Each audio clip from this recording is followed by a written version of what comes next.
Now the Tata is ready to invest on shipbuilding. We are going to provide the land to the Tata Group. Okay. For investing for 10,000 crores investment for shipbuilding.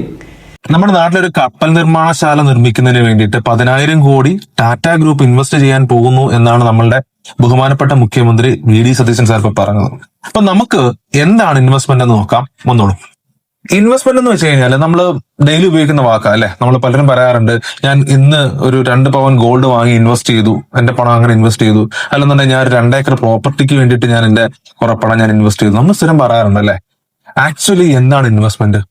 നമ്മളുടെ ഗവൺമെന്റിന്റെ macro economic concept പ്രകാരം investment എന്ന് പറഞ്ഞു കഴിഞ്ഞാൽ നമ്മുടെ രാജ്യത്തിന്റെ ഉൽപാദനക്ഷമത വർദ്ധിപ്പിക്കുന്നതിന് വേണ്ടിയിട്ട് ആസ്തികൾ നിർമ്മിക്കാൻ ചെലവഴിക്കുന്നതിനെയാണ് നമ്മൾ ഇൻവെസ്റ്റ്മെന്റ് എന്ന് പറയുന്നത്.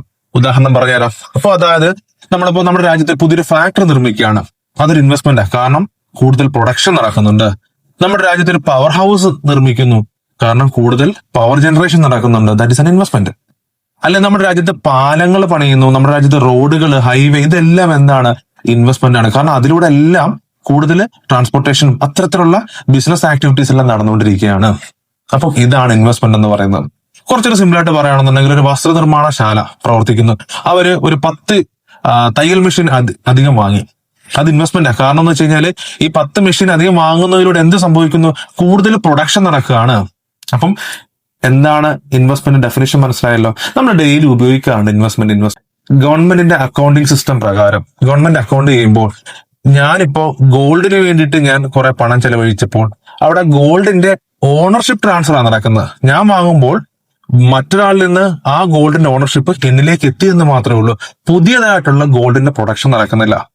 അതുപോലെ തന്നെ ഞാൻ മറ്റൊരാളിൽ നിന്ന് വസ്തു വാങ്ങിച്ചു കഴിയുമ്പോൾ നമ്മളെ ഗവൺമെന്റ് അക്കൗണ്ട് നോക്കുമ്പോൾ ഒരാളിൽ നിന്ന് ആ വസ്തുവിന്റെ ഓണർഷിപ്പ് മറ്റൊരാളിലേക്ക് പോവുകയാണ് ചെയ്തിട്ടുള്ളത്. അപ്പൊ അവിടെ പുതിയതായിട്ട് നമ്മുടെ രാജ്യത്ത് പുതിയ സാധനങ്ങളോ അല്ലെങ്കിൽ ഉൽപാദനമോ ഒന്നും നടന്നിട്ടില്ല. സോ ഇതൊന്നും ഇൻവെസ്റ്റ്മെന്റ് അല്ല. നമുക്ക് വേണേൽ പറയാം ഇതെല്ലാം ഇൻവെസ്റ്റ്മെന്റ് ആണ്, നമുക്ക് ജസ്റ്റ് പറയാമെന്ന് മാത്രമേ ഉള്ളൂ. But that is not really investment. അപ്പം നമ്മുടെ മുഖ്യമന്ത്രി പറഞ്ഞ പോലെ നമ്മുടെ നാട്ടില് ഈ 10,000 കോടിയുടെ വലിയൊരു ഇൻവെസ്റ്റ്മെന്റ് ഉണ്ടാവട്ടെ, നമ്മുടെ നാടിന് കൂടുതൽ ഗുണങ്ങൾ ഉണ്ടാകട്ടെ. അപ്പൊ കൂടുതൽ അറിവിനായിട്ട് നമ്മുടെ പേജ് ഫോളോ ചെയ്യാൻ മറക്കരുത്. അപ്പൊ നമുക്ക് മറ്റു വീഡിയോയിൽ കാണാം. താങ്ക്